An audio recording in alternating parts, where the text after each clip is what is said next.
యేసుక్రీస్తు శక్తిగల నామములో మీ అందరికీ శుభములు. ప్రియమైన దేవుని బిడ్డలారా, మరి ఎలా ఉన్నారో, మరి దేవుడు మరొక దినాన్ని మన బ్రతుకుల్లో అనుగ్రహించిన విధానాన్ని బట్టి ఆయనకు వందనాలు చెల్లించుకుంటున్నామండి.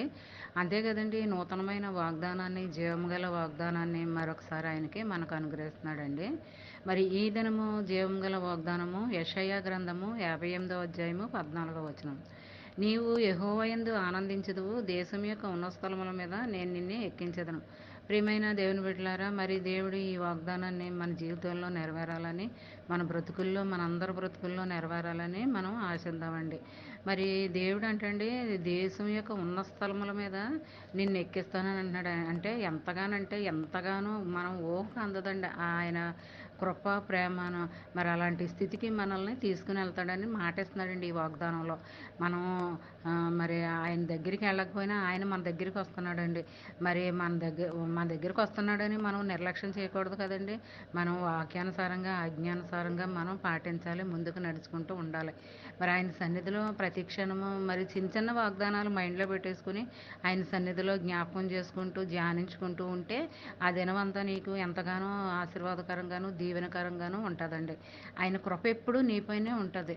ఎలాగా నువ్వు దినదినము మరి ఆయన సన్నిధిలో ఆయన వాక్యాన్ని ధ్యానించుకుంటూ ఉంటే, మరి ఆయన సన్నిధిలోకి వెళ్ళి ధ్యానించుకునే మరి టైం నీకు లేనప్పుడు మనసులోనే ధ్యానించుకుంటూ ఉండాలి.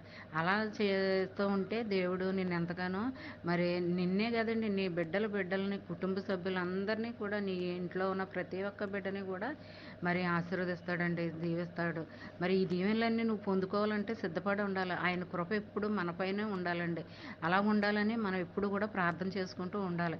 మరి ప్రార్థన అనేది మరి విడవకుండా పట్టుదలతో ప్రార్థన చేసుకుంటూ ఉంటే, మరి నువ్వు ఆయనకి పెట్టిన ప్రపోజల్ ఏ అంశాలైతే ఆయన ముందు పెట్టావో అవన్నీ కూడా మరి నీ పట్ల జరిగిస్తాడనమాట అండి. మరి అవి పొందుకోవాలనుకుంటే నువ్వు కూడా సిద్ధపడి ప్రార్థన ద్వారా విశ్వాసంలో బలపడాలి, ప్రార్థన యందు పట్టుదల ఉండాలి. మరి ఇలాగా జీవిస్తూ ఉంటే నీకు ఆయన కృప ఎప్పుడు ఉంటుందన్నమాట అండి. మరి నువ్వు ఎక్కడికి వెళ్ళినా, ఏ పనిలో ఉన్నా, మరి దినమంతా కూడా నిన్ను కాపాడుతూ ఉన్నాడంటే అది ఆయన కృప అనమాట అండి. ఆయన కృప ఎప్పుడు నువ్వు పొందుకోవాలని నేను కోరుకుంటున్నాను. అంతే కదండి, ఈ వాగ్దానం ప్రతి ఒక్కరికి షేర్ చేయండి, లైక్ చేయండి, సబ్స్క్రైబ్ చేయండి. అలా చేయడం వల్ల దేవుని యొక్క ఆశీర్వాదాలు మరి అంచెలంచెలుగా మీరు పొందుకుంటారండి. ఎలా అంటే మల్టిపుల్ బ్లెస్సింగ్స్ మీరు చూస్తారు. మరి అలా చూడటానికి కృప చూపించేలాగా నిన్ను, నన్ను, మనందరినీ మరి దేవుని హస్తాల కింద మనం దాయాలని కోరుకుంటూ, ఆమేన్. God bless you.